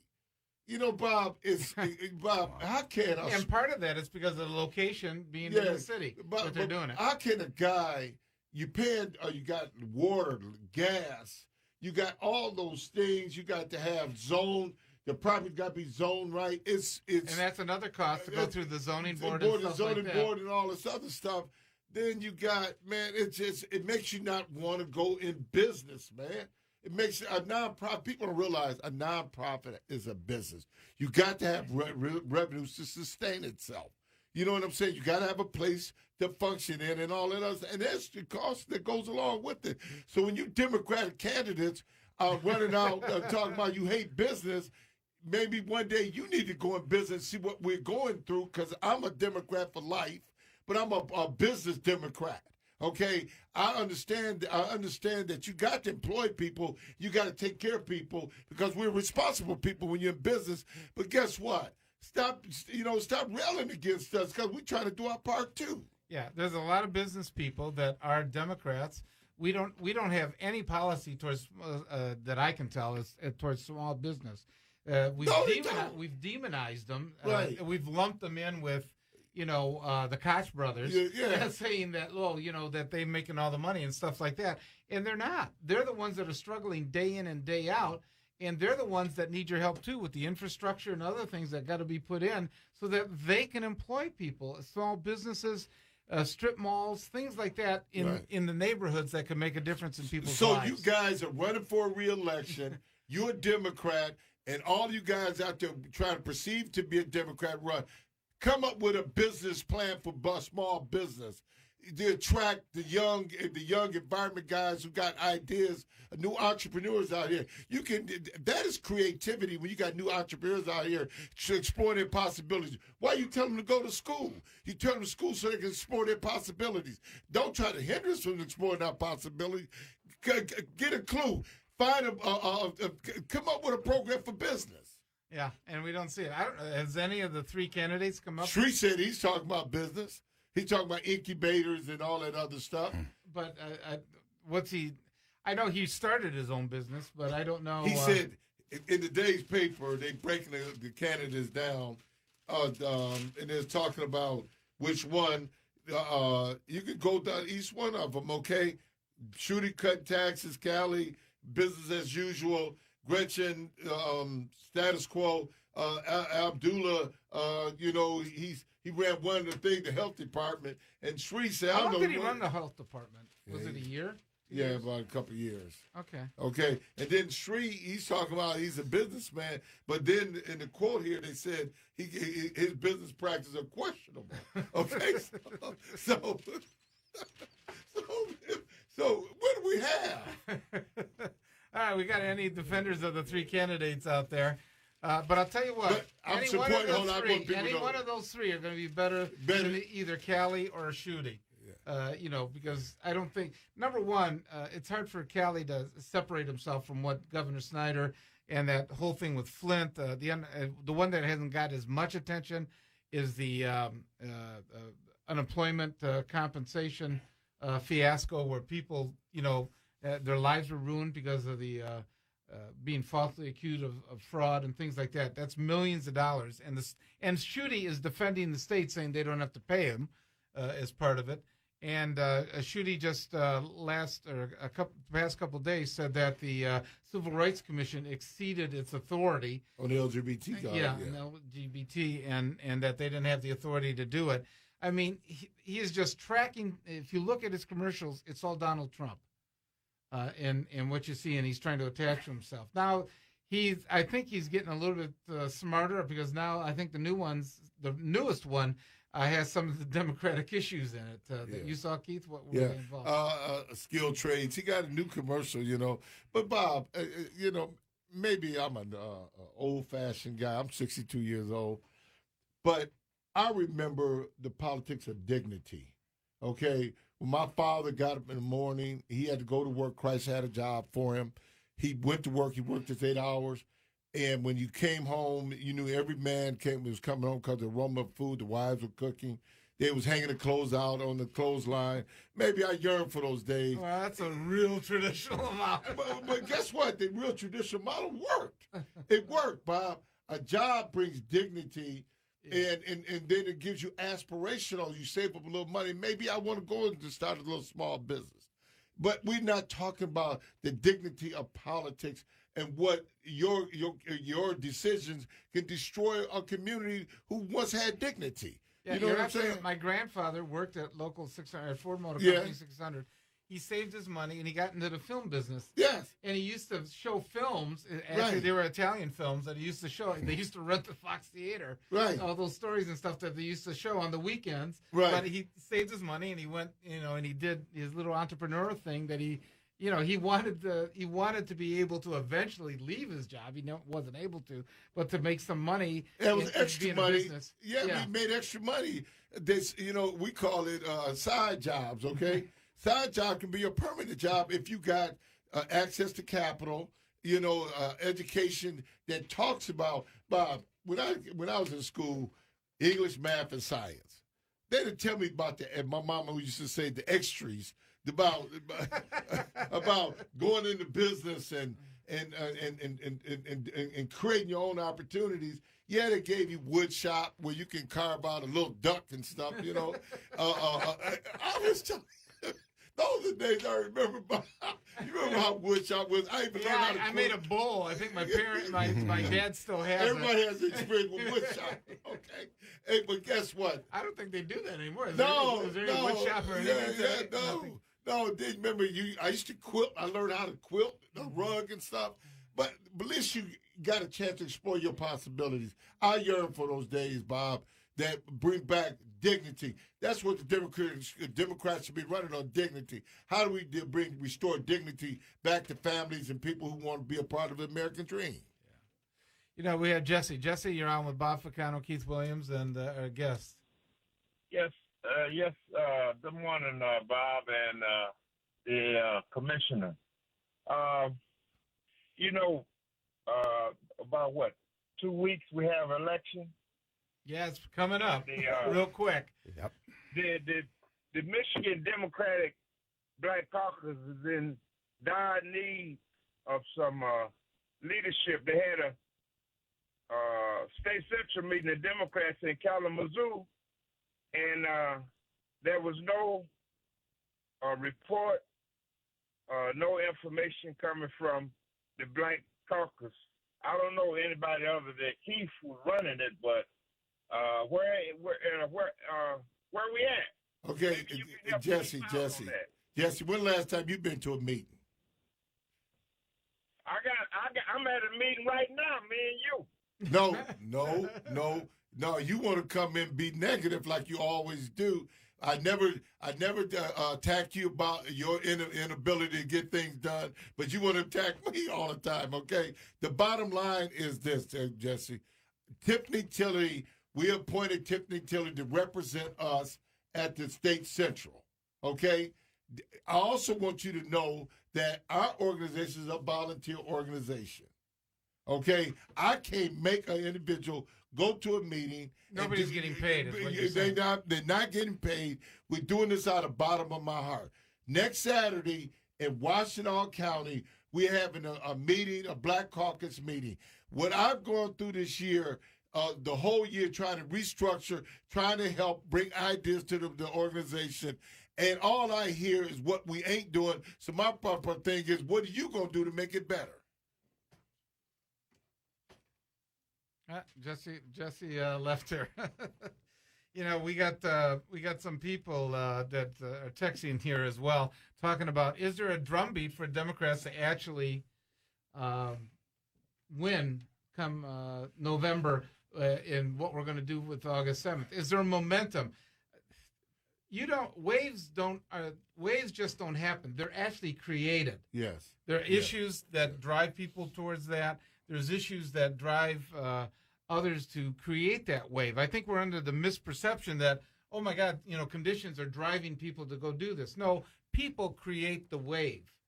And with the Democrats, they got to create a wave that's going to happen at the midterms, and including for the gubernatorial election and the other statewide offices here in the state of Michigan come 2018. Bob, we just talking about dignity and how it affects communities, how pride comes out of that when you can take care of yourself, Bob. That's the most important thing to me. How can you take care of yourself?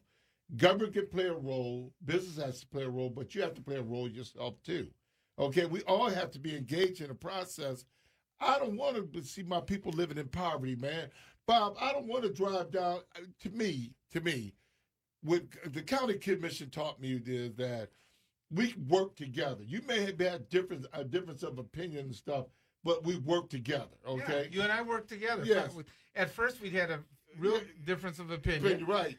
But we work together. Yeah. We got things done. But the bottom line, Bob. Look at this. We're on the show together. Yeah. Who would have thought? I just came here one day just to talk about the sheriff's department.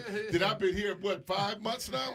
But the bottom line is, Bob, I don't want to ride down the street where grass is high, buildings are dilapidated. Why can't the community put together a CDC, buy the buildings themselves, create their own economic opportunity?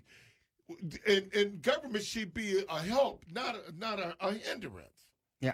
On the topic of community getting more involved, some people who had said they wanted to vote in favor of the charter revision were saying that it's because they supported elected district councils. And I wanted to address that because there's a distinction between a revision and an amendment. A revision is putting the whole thing up in the air and letting people rewrite the entire city government.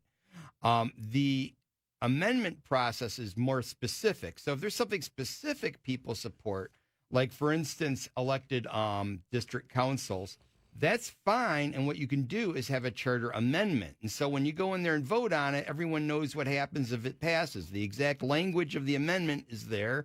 And if it fails, we know it doesn't pass. And so that way we can actually vote on changes that, in fact, I would like that change myself personally, but we can vote on the changes we want instead of just kind of throwing things up in the air because there's one or two things we don't like about the current charter. And I can't speak for Keith, but I think also what he's really driving at is that people really have control of some of their own destiny if they would take it. Yes.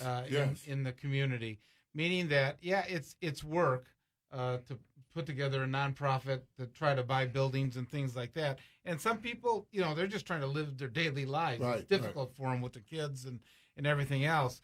But in every neighborhood, there are people that can actually drive projects if they really get behind it. We've seen it in Brightmoor. We've seen it in different communities where they've been able to do it and what they've been able to drive. Bob, I was just driving out of the radio station yesterday, driving down the street called Capitol.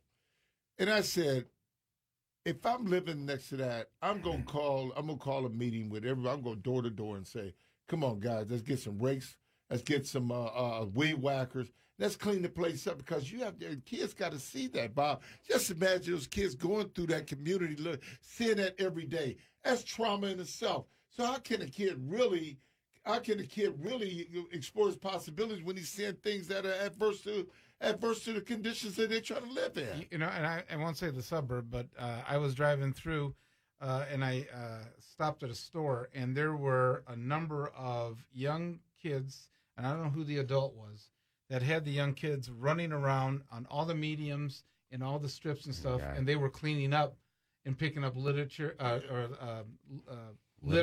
and things like that. And I was sort of taken back by that, seeing it. But I went up to the woman. She goes, "Oh, we're all volunteers.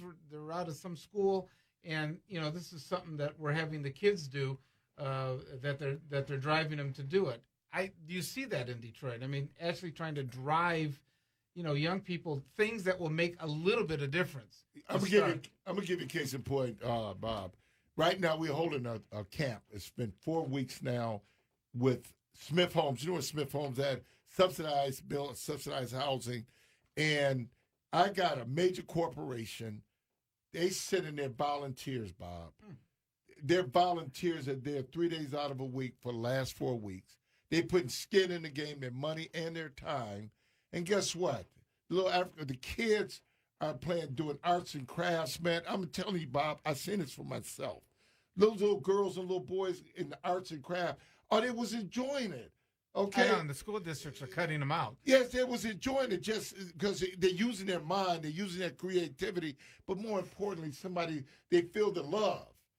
They feeling the love. Somebody cares what they're doing. Yeah, and I don't want to say the major corporation, but this guy, even the owner, was out there playing flag football with kids with his shorts on. Okay? But Bob, I'm just saying, there's some folk that really want to do right. They really do. I don't care if they're black or white. They really want to do right. And we got to find out how to appeal to those folks. Because if they try to do something, man, you're going to demonize them for coming in the hood to help. Yeah. Yeah, people get... You can join us here at 313-778-7600, 313-778-7600. Now, was this was this a program tied to your... Yes, it's called the Fitness and Trim Camp. We try to get the kids thinking about... We're teaching about other things besides sports, but they can learn arts and crafts just to feel that somebody cares about them. You know, that means a lot too, Bob. And this whole summer, Bob, I'm not complaining because God has put me in position to meet guys like you and guys like, physics, just people that are here for a purpose. We are here to walk in God's image. And we got to stop killing each other off, man, because arguing about stuff. Let's get some work done. Yeah. You know what I'm saying? Just try to, like baseball, Bob. I'm trying to bring baseball to inner city. You charging kids $1,000 to be on a baseball team. Well, I saw Little League. Their official bat costs like $350 or $400. Yeah, what parent's going to afford that? $340, a glove, a unit. So, Bob, I tried to go to. It's expensive to play baseball. I remember when I was a kid, it was cheap. My parents would get me a mitt. Well, when I played, the recreation department supplied the bats, the balls, the store, and everything. Yes. You had to bring your own glove. That was it. Yeah, but guess what? It is expensive. I have a building with batting cages. I try to subsidize these kids, but, man, they'd rather pay somebody else than come to my place. It's serious, Bob. You don't know. Then out recruiting. The sheriff has given me a wonderful platform to use. I started the Courageous Justice Sports League, and to deal with PAL, because the Police Athletic League was about what?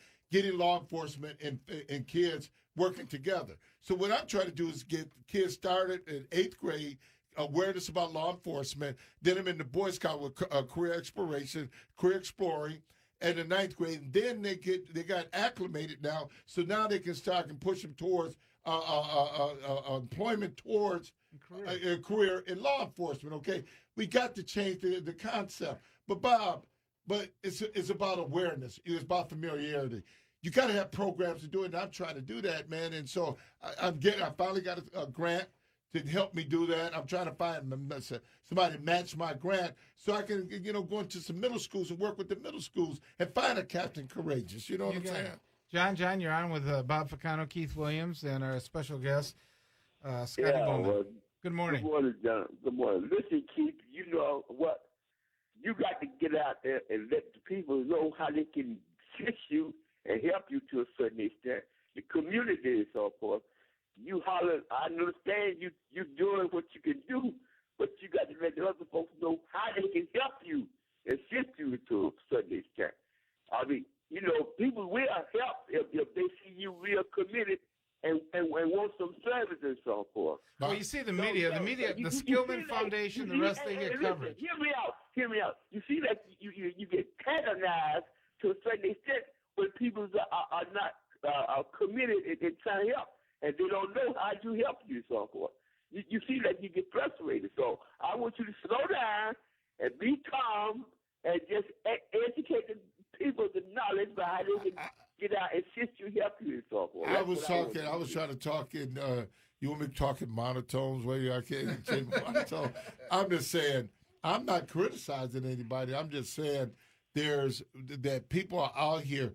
I'm going to tell you something, John, and you don't know this. The county had a program called Pass Grants. We used to give churches and nonprofits $30,000 to $40,000 a year. Some of that's their whole budget. It doesn't sound like much, but to them it was the world. There was the world. I saw it for myself about how that money, those folks use that money to keep these kids engaged in positive stuff, not negative stuff. And I experienced that. I experienced the love that was permeating through those processes. I'm not complaining. All I'm saying is, if you want to know about my thing, go to courageousinc.org, and you can see what I do. I got a page for PayPal. Everybody that can't get on your Facebook and go to your page and so forth, just break it down where the so-called where the ghosts can get to it and learn about it and so forth. The community And all the community maybe want to assist you, not all of them, but some of them, and let them know how they can help you, assist you. Because, brother, you talk about how old people's head and so forth, about going to these Facebooks and these websites and so forth. Just break it down where the people, normal people can assist you and help you to some extent. That's what I want you to do. And you talk loud and you talk like over people's head when they don't correspond like they're supposed to. So that's my personal opinion about it, Keith. I understand you charged up to a certain extent. John, I'm just talking about civility today. I'm talking about dignity today. And I just add a little component about lifting kids up and loving them up like they should be loved up. That's all I've been talking about. Well, okay, I appreciate that, which is fine with me. But it seems like you get charged up too much and you just start talking over people's head and so forth. That's my personal opinion, Keith. So I respect you and I thank you for doing it. But, well, he tried. I know Keith. I know Keith tries real hard, especially with the athletics and the batting cages and the sports and things like that. And part of it, John, you could help us too. You got friends, neighbors. Yeah. A lot can help you if you just give the regular people some kind of knowledge where they can help. That's what I want to know, where they can be and so forth. John, lastly, I don't want this to be about me because it's not about me. It's about that's right, about the children. It's about the right. children. And that's where my focus has always been as a county commissioner. We enter grown folks' business every day, but I'm talking about what about kids' business? And I understand that, and you all guys on that, you got to call up Doug and let him know it ain't about Doug all the time. He think it's about him a lot and so forth. And if it don't go his way, he ain't involved in it. He right now trying to harass folks and intimidate folks about not voting for his doggone insurance and so forth. And that character sometimes makes you sick and disgusted what he try to do in the city to the taxpayers and so forth. So I want y'all to call him out sometime too and so forth. But maybe y'all scared of him, but I ain't scared of him. I speak frank and loud. I'm a taxpayer. So you speak loud, but you don't want me to speak loud. John, we appreciate you calling in. We really do. John, do you, But Bob, go ahead. When John F. Kennedy talked, he says it's not what you can do for your country. It's what you do for your country or something like that. When Martin Luther King said he'd been to the mountaintop, there was some eloquence. You know what I'm saying? There was some eloquence. And Bobby Kennedy, some men see things where they are and say why. I choose to see things and say why not. Those guys, it was poetry, okay? You don't see that anymore. Poetry in communication. Well, it's become very it's degenerated down. Look at Trump. I mean, now the language has been such that it's a race to who you can put down, and that's what's really happening with all of this. People being uncivil, people talking down to others. That's what our politics have come down to. And I know that, I know negativity, and it works because politicians still use it. If it didn't work, they wouldn't use it. The thing is that you tear down the other candidate because you can't reach above them, so you're hoping that you drag them down, and eventually you can inch up above them. That's what the strategy is. I'd like to go in Macomb County with John one day. What did I do to you to make you hate me so much? What did I do to you? No, but I'm not, John, but I'm saying the environment. What did I do as an African-American? I came here just like everybody else. I'm trying to get educated just like anybody else. I'm trying to run a business. I'm trying to run a business. What did I do for you to hate me so much? And guess what? Your place ain't clean either. Okay, none of us are clean. Okay, so how do we work together from a civility standpoint to get some things accomplished? To educate our children, to raise a family, to create economic opportunities where everybody can prosper. Either if you want to work skilled trades or you want to run a business, the opportunities should be there. This is the country called America. No, don't make certain people great again. Make everybody great. That's what this should be all about. Yeah, you're absolutely right. Scotty, you probably run into it too. I'm presuming that you've seen a lot of negativity in terms of the candidates and everything that's going on. Do you have a favorite, by the way, in the governor's race? I meant to ask you. Well, I'm looking, actually, there's two of them that I'm trying to decide between, and that's Bill Jeleno and John Tater running in the Libertarian primary. And there's things I like about both of them and don't like about both of them, and I haven't really decided, which one I prefer more. But I like them more primary? than the major party candidates. I got to hate you're going to vote in the Libertarian primary then. I presume you're going to vote in the Libertarian primary? Yes, I will be. Okay. Is there a favorite in if you were to vote in the Democratic primary, who would you be in favor of? That's a tough choice. Probably Abdul, and I'm saying because, and by the way, I've met him and I met Thanadar. I haven't met Whitmer, but Thanadar had this thing where he had that lab and he had was doing experiments on beagles, and as a former beagle owner. And a lover of dogs, that just offends me so badly that I can't see voting for anyone who would do that. At the end, they all died, at the end over there. I know we're talking politics and stuff, but there was one other story that really caught my interest. I don't know if either one of you saw it, about the triplets that discovered themselves. No. I don't know if you heard about this. There's a documentary out, and it's about triplets, and they never knew each other. And what it turns out to be is that they were separated at birth. Well, one of the triplets goes to a campus, goes to college, and everybody's calling him by a different name. He says, what are you doing? He says, well, no, you were here last year. Wow. And stuff like that. He says, no. So he says, all right, who's this guy that looks just like me? So he calls him up, and they get together and stuff, and they find out that, they do look exactly like each other, and they, were separated at birth. So this gets some publicity in the New York area that they found each other and things like that. There's a third guy that calls him up. He says, look, I'm looking at you two guys, and you look just like I do. And so he gets together with them, and so the three of them are now together, and they realize they've been separated at birth. Wow. It was part of an experiment done at Yale University. The records are sealed until 2065. Yeah, I heard about that. And so what Yale did is they took one child, they put him in a home that was of lower economic means. They put one in the middle class and one with a wealthy family.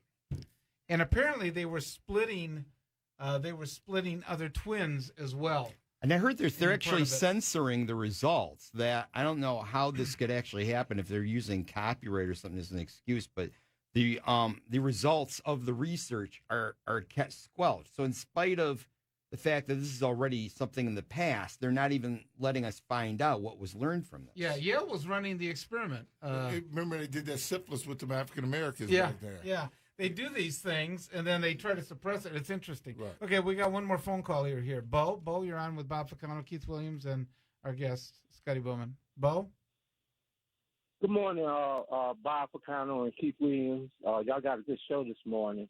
I just wanted to call in and tell Keith to keep the passion, keep the fire in how you talk about these issues, about these kids, because that's what it takes. I don't want to hear nobody all soft and mamsy-pamsy. I want to hear somebody with some fire, because the issue is that important about kids and stuff. So you don't change that, man.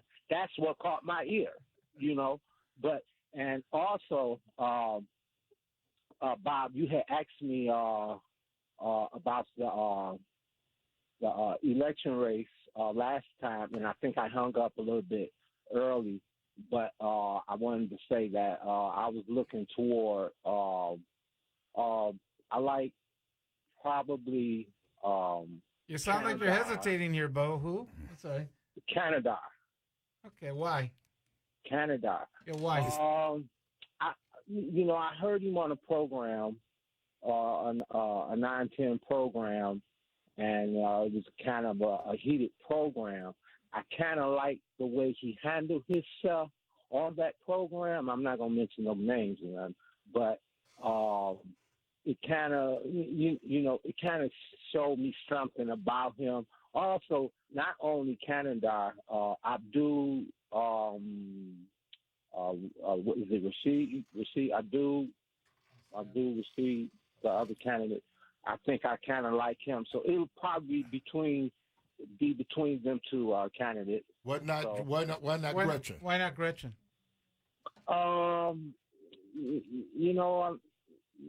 I'm hearing a lot of feedback on Gretchen Whitmore and her not connecting with the inner city Detroit black people. Until I can, until she show up, it's like people are no shows. I haven't heard anything. It's like you follow what people are looking at. I hear her. I listen to her commercials and all of the things that she's saying, but it's more than fixing roads that we need. And by the way, we getting our new roads up Finkel as we speak now. I saw that. So that's a good. The county's thing. doing a good job about that. Warren is doing he's doing a fantastic job with that. But why do it take election time? No, the county we've been doing it ongoing is funding levels, man.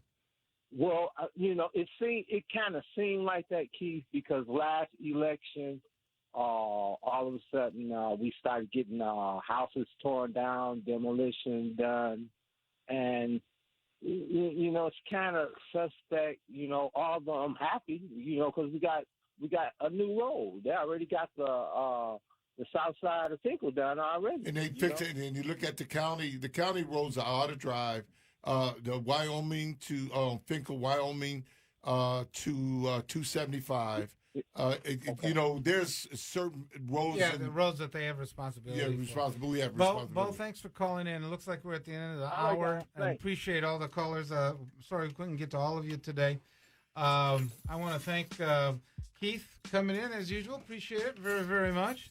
And Scotty Boman for joining us today and talking about the charter revision that's going to be coming up August the 7th. To all of you, have a great week, and we'll listen to you next week.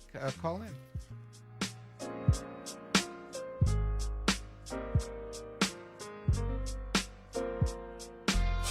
910 AM Superstation is in a league of its own. We are the only talk radio station in the Metro Detroit area sensitive to the African American community. Make sure you join us on what station? 910 AM the Superstation. 910 AM. 910 AM. On 910 AM Superstation. 910 AM Superstation, Metro Detroit's only African American based talk radio station. 910 AM Superstation is the voice of Detroit and the talk of the town. Weekdays, weeknights, weekends, and everything in between. If you want national topics, we have it. Is this DACA challenge that the president has presented? He rolled